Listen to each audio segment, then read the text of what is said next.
I knew at some point in my disease process I was going to need additional support, I reached out to palliative care. When he got that diagnosis, we knew that it would be really helpful to have their support through this process.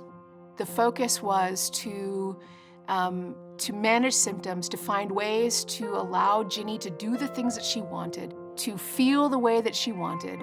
The crux of palliative care team is that is a team-based approach to care really aimed at treating the physical symptoms as well as emotional and spiritual symptoms of a serious illness. Commonly, that is a physician, a nurse, a social worker, sometimes a pharmacist and a chaplain, and then these additional people that can extend the care. There was this relief when someone would walk in the door and say, "Hey, my name is so-and-so and I'm with Palliative." Great. That was just so comforting to know that that support was there. Well, I think initially when people hear palliative, there's this natural response to think hospice, to think end. The difference between hospice and palliative care is that hospice is there for you when treatment no longer makes sense or when treatment for your underlying disease isn't being offered to you anymore. Palliative care is there for you at the time of diagnosis as well as throughout your illness trajectory. That may be for years of care while your underlying disease is being treated. Now, importantly, that does not need to be a terminal illness. We have many patients who are going through advanced treatments for curable cancers or curable leukemias. Integrating palliative care early on in the course of these illnesses provides for better outcomes for patients, both in terms of their physical symptom burden as well as their emotional symptoms. Our first meeting with them was really just getting to know about Brian and I and about his cancer diagnosis and our family and kind of what our goals were for treatment. I want to live my life versus being constantly focusing on my disease process. One of our important roles in palliative care is to help be a sounding board for patients as they navigate through the healthcare system. Very often our patients and their loved ones tell us they are seeing specialists in all sorts of areas. They're getting lots of information.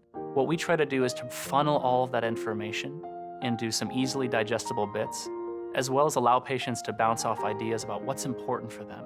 I feel like the decision-making was easier because we had, again, that team of folks that was trained, skilled, were great listeners. So often what would happen in a decision time for us is we would express our feelings about it, express our thoughts. We can then take what's important to patients back to the other clinicians and say, hey, let's put this all together into a plan of care that will meet this patient's goals, preferences, and values. They've really advocated on our behalf within the complex system of Brian's treatment. We've worked very hard to establish close relationships with our oncology colleagues, our cardiologists, our primary care clinicians. We just want to be here for you as an added layer of support to help all of your other teams treat you well in this very holistic kind of approach.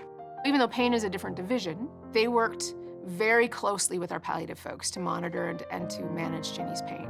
When Brian had a pain crisis, we knew we could call palliative care and they could help us sort out where he should be seen, and we're able to address those issues and were a lot of support and reassurance to me emotionally. They cared about our care. We built strong connections with them. They walked with us step by step by step. When we talk to patients about the definition of palliative care, that it's a medical specialty aimed at helping their clinicians provide the best quality of care possible, that it provides relief of pain and non-pain symptoms and improvement of quality of life, and that it's there for their caregivers, over 95% of patients want that for themselves, want that for their family members. I have felt that they've been just as supportive to me as a spouse as they are to Brian. This is certainly not something you go through alone, and so they've been that extra layer of support. There was not one appointment, not one, where I left and hadn't been asked how I felt, what I needed, what they could do for me. The whole team is really thinking about how many different ways can we impact and improve this patient's life in the midst of the illness. I just believe that it is a powerful, powerful piece of what Mayo Clinic has to offer. And it is part of that world-class care. Palliative care has been with me along this journey. We've been really, really fortunate to have their involvement. Palliative care was the heart of our care.